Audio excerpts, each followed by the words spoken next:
Mikä sun lempi subi on? Tiesitkö, että Subwayn perusti köyhä 17-vuotias poika, joka ei ollut aikaisemmin edes valmistanut täytettyä patonkia? Subwayn tarina on musta melkein jopa kiinnostavampi kuin esimerkiksi McDonald'sin tarina, koska tähän liittyy niin paljon tämmöisiä yllättäviä juttuja ja aikamoisia skandaaleja, joista mä en ole koskaan edes kuullut mitään. Toinen aika huikea tarina on Jare-Henrik Tiihonen eli Cheek, joka julkaisi hetki sitten ihan supermielenkiintoisen kirjan Missio vai mielen rauha. Tämä video on toteutettu kaupallisessa yhteistyössä mun pitkäaikaisen yhteistyökumppani Nextorin kanssa. Mun täytyy heti tehdä tunnustus, että mä en todellakaan ole mikään suomiräpin asiantuntija tai oikeastaan ole kuunnellutkaan koko genreä juuri ollenkaan. Toi ei siis ole mikään semmoinen kirja, jonka mä normaalisti ehkä valitsisin, mutta yhtenä päivänä kun mä olin lenkillä, niin sellaisin siinä Nextorin valikoimaan ja sieltä toi Cheekin kirja sit ponnahti esille ja mä päätin antaa sille mahdollisuuden ja onneksi annoin, koska kyseessä oli aivan äärimmäisen hyvä kirja ja mä oikeastaan kuuntelin sen varmaan 2 päivän aikana. Tuntuu, että tuossa kirjassa Tiihonen päästi kuuntelijat ja lukijat syvälle hänen oman päänsä sisään ja kertoo raadollisen avoimesti,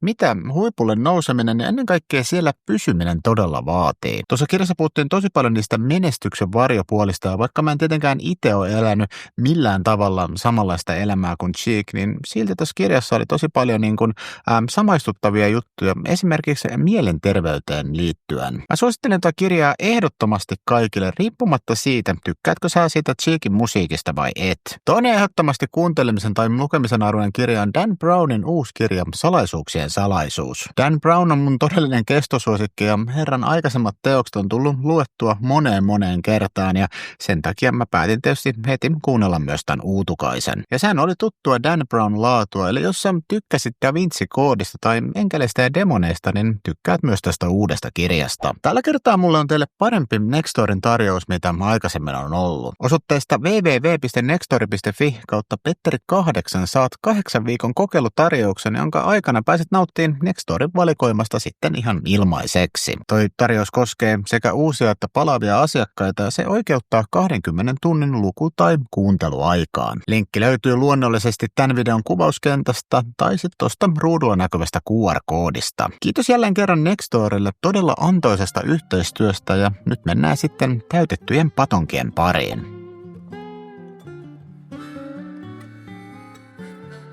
Subwayn tarinan keskiössä vuonna 1947 Brooklynissa syntynyt mies nimeltä Fred DeLuca. Hän vietti lapsuutensa ja nuoruutensa aika köyhissä oloissa ja perhe myös joutui muuttamaan useita kertoja isän työn perässä. Subwayn tarinan kannalta merkittävä käännekohta oli, kun DeLucat muutti Schenectadyin New Yorkin osavaltioon. Siellä ollessaan he ystävystyi naapureidensa Pete ja Heidi Buckin kanssa. Hypätään seuraavaksi siihen, kun Fred on jo valmistunut lukiosta ja haaveilee urasta lääketieteellisessä tiedekunnassa. Ongelma tässä nyt kuitenkin oli raha, jota Fredillä tai hänen vanhemmillaan ei juurikaan ollut. Ja kuten me kaikki tiedetään, niin Jenkeissä se opiskelu yliopistossa maksaa aika paljon rahaa. Vaikka Fred työskentelikin tuolloin rautakaupassa, niin se reilu $1 tuntiliksa ei käytännössä riittänyt mihinkään. Kun DeLucat oli jälleen kerran vierailulla Buckien luona, Fred oli pistänyt merkille, että heidän perhetuttavansa asui nyt aika hulppeissa ja suuressa valkoisessa talossa,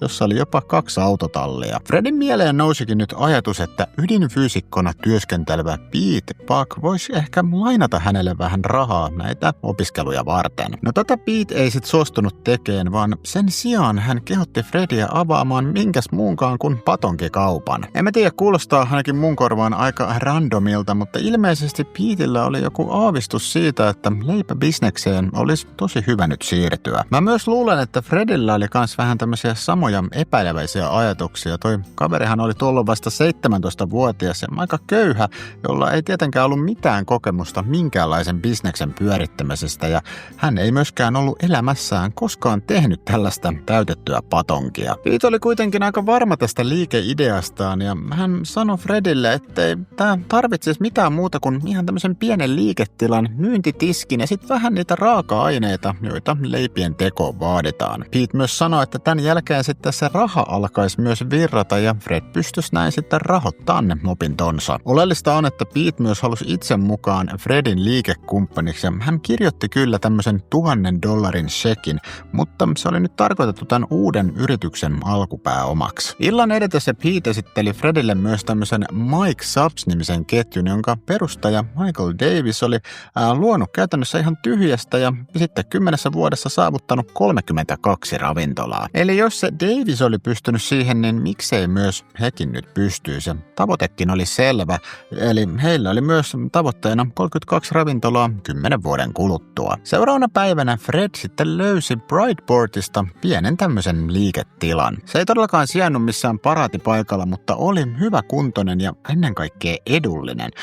Vuokranantajan kanssa hommat sovittiin rehdisti kättelemällä, eikä mitään tämmöistä virallista vuokrasopimusta koskaan allekirjoitettu. Seuraavaksi oli sitten ohjelmassa reissu Portlandiin, Mainin osavaltion, opiskeleen, miten niitä herkkusämpylöitä oikeasti tehdään. Syy miksi Portlandiin oli se, että Pete oli varttunut siellä ja syönyt nuorena runsaasti Amatosin supea, joten paikka oli hänelle merkityksellinen. Toi Amatos on siis tämmöinen italialainen pieni deli, jonka mies nimeltä Antonio Amato oli perustanut 1900-luvun alussa. Mä luulen, että tässä myös saattoi olla syy siihen, miksi Pete alun alkaenkin oli niin innostunut juuri näistä täytettyjen patonkien myynnistä. Lopulta Fredin ja Petein konsepti muodostui sekoitukseksi, jossa mallia otettiin niin Amatosiltakin kuin Mike Subiltakin. Mikeilta tuli tämmöiset pitkät sämpylät ja laaja valikoima ja Amatosilta sitten tämmöinen jonkinlainen öljyseos, joka toi makua ja erottuvuutta noihin leipiin. Hinnoittelusta he ei tienneet oikeastaan yhtään mitään, joten he päättivät suoraan kopioida Mike Subin hinnat. Syy oli yksinkertaisesti vissiin se, että Mike Subilla oli jo toi äsken mainitut 32 ravintolaa toisin kuin Amatosilla, joita niitä oli vain 2 kappaletta. Kesällä 1965 kaikki alkoi olla valmista ja lopulta Pete Super Submarines avautui 28. päivä elokuuta. Mitä olette muuten mieltä tuosta nimivalinnasta, mihin toi kaksikko tuolloin päätyi? Avajaispäivä oli todellinen menestys ja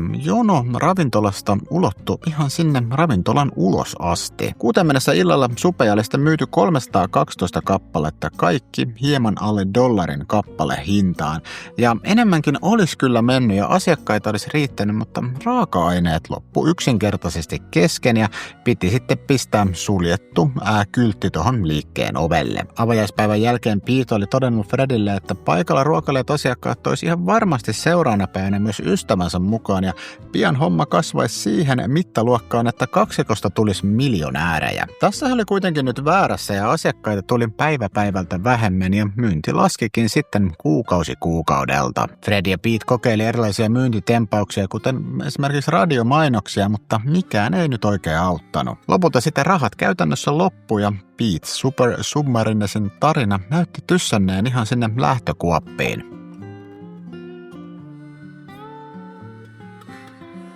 Fred ja Pete päätti tehdä tässä tilanteessa ehkä vähän erikoisen ratkaisun, nimittäin sen sijaan, että he olisivat lukinneet ravintolansa ovet pysyvästi ja pistäneet niin sanotusti homman zappiin, he päättikin avata sitten toisen ravintolan. Ja syy tähän ilmeisesti oli nyt se, että he ajatteli niin, että jos heillä olisi 2 ravintolaa, niin ihmiset ajattelisivat, että tämä konsepti on toimiva ja tuotteet olisi niin suosittuja, että toinenkin ravintola pystyttiin avaamaan. Tämä uusi ravintola avattiin Farfieldiin ja se lähtikin sitten menestyä niin nopeasti ja yllättävän hyvin, että se johti siihen, että Fred ja Pete avasi pian myös 3. ravintolan. Tälläkään kertaa ilo ei kuitenkaan kovin pitkään kestänyt ja kun talvi tuli, niin kaikkien näiden 3 ravintolan myynti hiipui aika paljon. Tässä on nyt kaiketi kyse ihan tyypillistä tämmöisestä ilmiöstä, mikä ravintola-alalla tapahtuu, eli kun ilmat kylmenee ja tulee oikein paukkupakkaset, niin ihmiset jää mieluummin kotiin, kun lähtee sinne ravintolaan ruokailemaan. Ja tohon aikaan ei tietenkään ollut myöskään esimerkiksi Woltia käytössä, joka olisi voinut muuttaa vähän tätä tilannetta.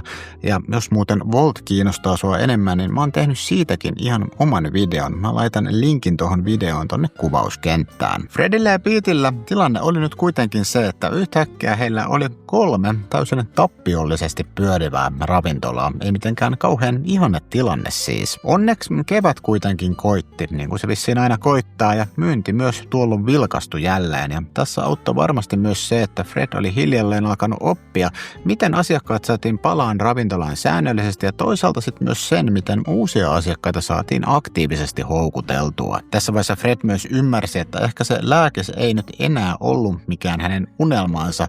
Hän kyllä jatkoi vielä tuolloin opintoja, vaikka se olikin ihan täysin sivuseikka hänen elämässään. Tärkein projekti Fredillä oli ehdottomasti nyt täytetyt patongit. Kovasta duunista huolimatta tavoite 32 ravintolasta 10 vuodessa näytti karkaavan koko ajan yhä kauemmas ja 8 vuoden kohdalla kaksikolla oli ainoastaan 16 ravintolaa. Tarina kertoo, että tässä vaiheessa Fred oli päättänyt kysyä Dunkin Donutsin perustaja William Rosenbergiltä apua ja häneltä Fred saikin pari aika merkityksellistä neuvoa. Ensinnäkin Rosenberg neuvoi Fredia avaan ravintoloita vähän paremmille sijainneille ja tämä nyt kuulostaa musta aika itsestäänselvyydeltä, mutta toinen neuvo oli ehkä sitten vähän parempi.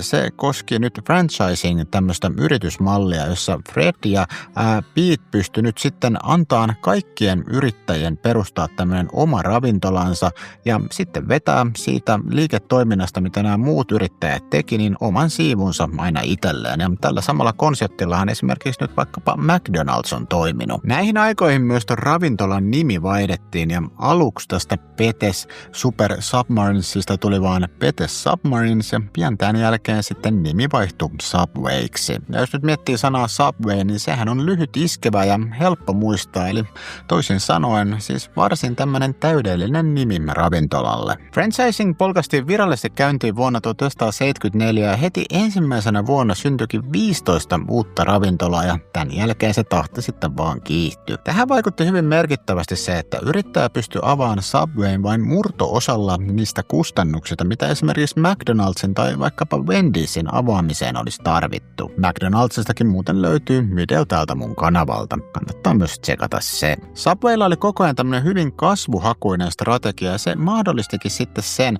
että uusia ravintoloita avattiin moniin sellaisiin paikkoihin, joissa muita tämmöisiä pikaruokaketjuja ei ollut. Tällaisia oli monet pienemmät kaupungit, huoltoasemat, armeijan tukikohdat, sairaalat sekä sitten yliopistojen kampukset. Näihin aikoihin Pete Buck jäi koko ajan yhä enemmän taka-alalle. Tai siis toki hän oli edelleen mukana omistajana ja toimi myös Subwayn hallituksessa, mutta tämmöiseen operatiiviseen toimintaan hän ei osallistunut. Subwayn kasvu näytti tässä vaiheessa käytännössä ihan pysäyttämättömältä ja varsinkin 1980- ja 90-luvuilla ravintoloita avattiin ihan ennätystahtiin ja lisäksi vuonna 1984 toiminta laajeni ensimmäistä kertaa myös Yhdysvaltojen ulkopuolelle. Tuolloin Subway avattiin ehkä vähän yllättäen Bahrainissa Persianlahdella. Toi valikoitu paikaksi, koska Bahrain oli tuolloin kasvava markkina, siellä asui ja työskenteli paljon yhdysvaltalaisia, joille Subwayn tuotteet oli jo entuudestaan tuttuja. Menestys Bahrainissa osoitti, että Subwayn konsepti toimi hyvin myös ulkomailla ja pian toiminta pyörätettiin käyntiin myös Euroopassa, Aasiassa ja lopulta sitten käytännössä koko maailmassa. Suomeen Subway tuli heinäkuussa 2000, kun Helsingin Annankadun ravintola avautui ja mä muistan kyllä ihan hyvin nuo ajat, kun Subway tuli Suomeen. Sehän oli aika tämmöinen erilainen konsepti, mihin täällä oli totuttu, eli aikaisemmin oli käyty aina Mäkkärissä tai jossain kotipizzassa, mutta Subway tuntui tuollanakin mun mielestä aika tämmöiseltä erityiseltä. Laajentuminen on täällä Suomessakin ollut aika reipasta, sillä 100 ravintola avattiin lokakuun lopussa 2012 Kuopion Päivärannan K-City Marketin yhteyteen. Mutta ei mennä vielä ihan näin pitkälle, nimittäin vaikka Subway kasvoikin tuolloin 89-luvulla tosi vauhdilla, niin se ei silti kuitenkaan vielä ollut muiden pikaruokajätteen, kuten McDonald'sin tai Burger Kingin tasolla. Tuolloin Fred ymmärsikin, että Subway tarvitsisi ehdottomasti jotain, mikä erottaisi sen paljon selkeämmin kilpailijoistaan.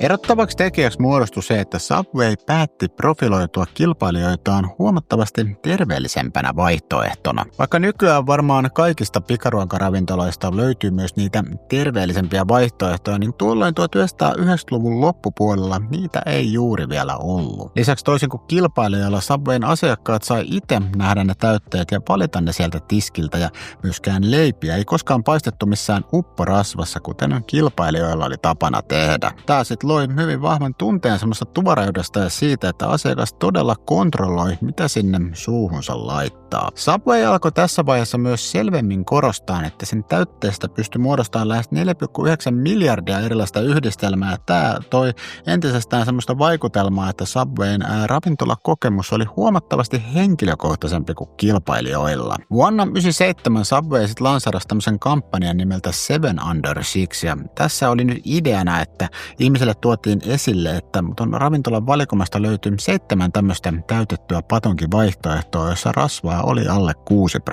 6%. Tämä terveyskulma on musta kyllä aika mielenkiintoinen, koska tuollahan oli vallalla se ajatus, tai ainakin vahvemmin vallalla vielä se ajatus siitä, että rasva on se paha asia ja sokerin tämmöisiä haittapuolia ei juuri ainakaan korostettu.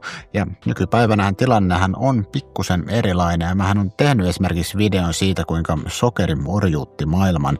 Eli kannattaa ehdottomasti katsoa se, jos aihe kiinnostaa enemmän. Subwayn todellinen läpimurto terveysravintolaan tapahtui vuonna 2000, kun amerikkalainen opiskelija Jared Fogle kertoi laihtuneensa peräti 111 kiloa syömällä pelkästään Subwayta. Hän ruokavalionsa oli aika yksinkertainen. Lounaaksi oli ohjelmassa 15 senttimetrin kalkkunasupi ja illalliseksi sitten täyspitkä versio, jolloin kokonaiskalorimäärä jäi johonkin siihen 1000 kilokalorin paikkeille. Subway tietysti haistoi tässä sitä aikamoisen markkinointimahdollisuuden ja pian Jared Foglesta tehtiinkin todelliset Subwayn brändikasvot. Mainokset, jossa mies seisoi valtavien housujen sisällä ja kertoi Subway-dietistä, nousi siis ihan valtaviksi hiteiksi. Jos tätä nyt miettii, niin toihan on ihan käsittämättömän tehokas markkinointistrategia. Terveyshän on ylipäätään sellainen asia, mikä melkeinpä kaikkia kiinnostaa, ja kun se yhdistetään tällaiseen aikamoiseen onnistumiseen ja menestystarinaan, niin mä en yhtään epäile sitä, että toi mainos toi Subwaylle ihan valtavasti lisää myyntiä. Mä luin jotain arvioita, että puolet Subwayn kasvusta 2000-luvun alkuvuosina olisi olleet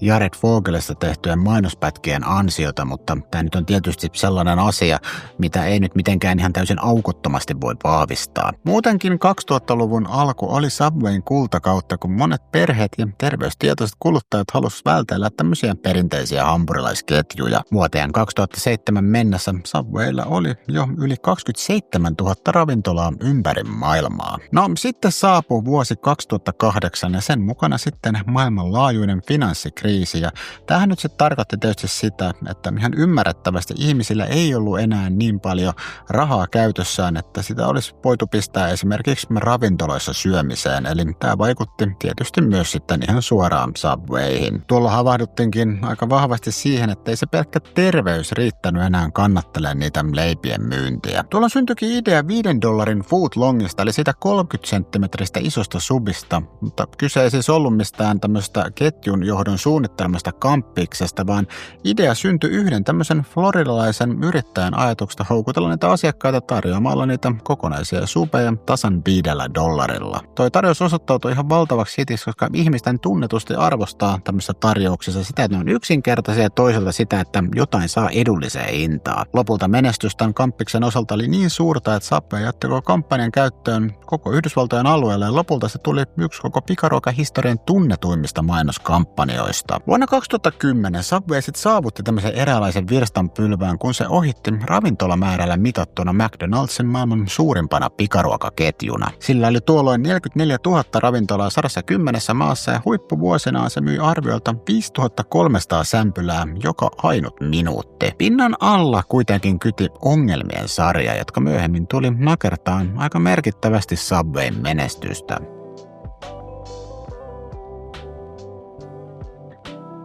Subwayn kultakausi ei kestänyt ikuisesti. Erittäin suuri takaisku tuli vuonna 2015, kun yrityksen perustaja ja todellinen johtaja Fred DeLuca menehtyi leukemiaan. Fredin kuoleman jälkeen Subway jäi tietyllä tapaa ilman selkeää suuntaa ja tämä sitten loi tämmöisen eräänlaisen pohjan tuleville ongelmille. Ensimmäisenä näkyville nousi Subwayn tämä oma hyvin aggressiivinen kasvustrategia, joka kyllä siis monessa mielessä oli mahdollistanut sen, että Subwaysta tuli niin iso pikaruokaketju, mutta mutta nyt se sitten alkoi myös kääntyä yritystä itseensä vastaan. Ja käytännössä tämä näkyi sitten siinä, että kun Subwayta perustettiin liian tiheesti johonkin alueelle, ainakin jossain päin Yhdysvaltoja, niin käytännössä se tarkoitti siis sitä, että näille Subway-yrittäjille ei kaikille riittänyt yksinkertaisesti rahaa ja he joutuivat kilpailemaan koko ajan samoista asiakkaista. Lisäksi jossain lähteessä kritisoitiin yleisesti näitä Subwayn franchise-sopimuksia, jotka oli jotenkin vaikeaselkoisia etenkin maahanmuuttajataustaisille yrittäjille, joita Subway oli vuosien saatossa aktiivisesti houkutellut. Vuonna 2018 arvioitiin, että jopa 1/3 Subwayn Yhdysvaltain toimipisteistä ei ollut enää kannattava. Tämän takia siis Subway-ravintoloiden määrä kääntyikin 2010-luvulla laskuun. Ja Suomessakin tämä näkyy ihan samalla tavalla ja nyt vuonna 2025 täällä on enää 80 Subway-ravintolaa, kun niitä huippuaikoina oli se 100. 2010-luvulla kuluttajan luottamus Subwayn tuotteita kohtaan alkoi myös horjua ja Eat Fresh -markkinointilupaus joutui koetukselle useissa tämmöisissä kohuissa.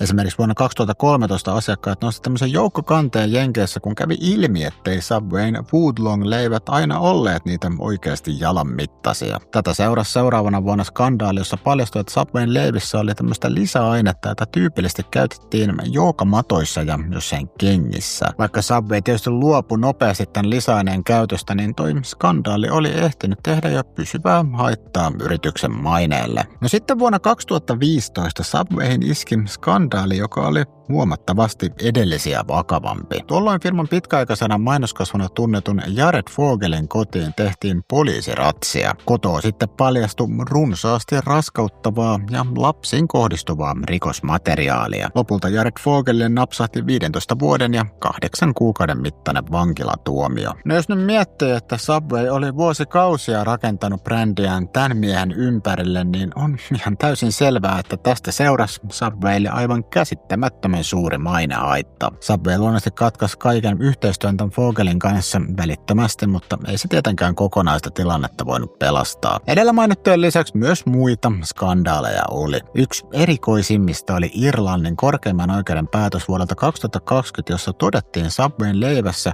olleen niin paljon sokeria, ettei sitä verotuksellisesti voitu kutsua edes leiväksi. Sitä olisi siis pitänyt verottaa samalla tavalla kuin jälkiruokia. Tämäkin oli tietysti omalla tapaa aika kova isku ravintolalle, jonka markkinoinnin ytimessä oli viesti siitä, että kyseessä oli muita ravintoloita terveellisempi vaihtoehto. Näihin samoihin aikoihin sitten myös monet Subwayn kilpailijat, kuten vaikkapa se monen kertaan mainittu McDonald's, uudisti valikoimansa ja tarjosi koko ajan yhä enemmän ja enemmän myös niitä terveellisiksi miellettyjä vaihtoehtoja. Lopulta Subwayn oli tehtävä tämmöinen täyskäännös.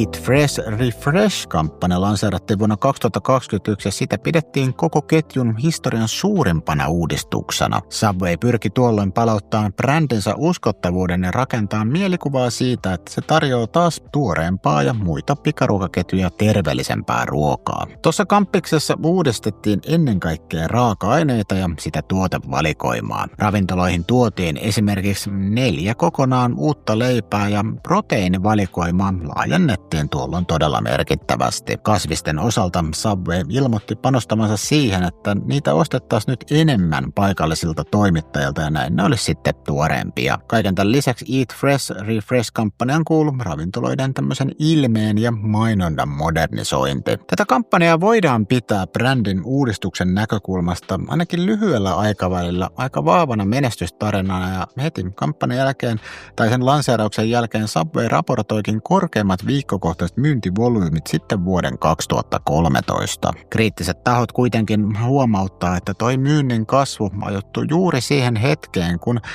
pandemia-ajan matkustusrajoitukset poistu. Musta olisikin aika mielenkiintoista nyt kuulla, että kuinka selkeästi sä, joka käytät Subwayta, niin huomasit tämän Subwayn brändiuudistuksen meillä täällä Suomessa. Kommentoi myös tonne alas, mikä on se subi, jonka sä aina valitset. Mulla se on ehdottomasti tää Italian BMT. Muista ottaa Nextorin tarjous haltuun, ja jos tää Subway oli susta mielenkiintoinen video, niin on aika varma, että tykkäät myös tosta videosta. Nähdään siis siellä tai jonkun muun mielenkiintoisen videon parissa. Se on moi!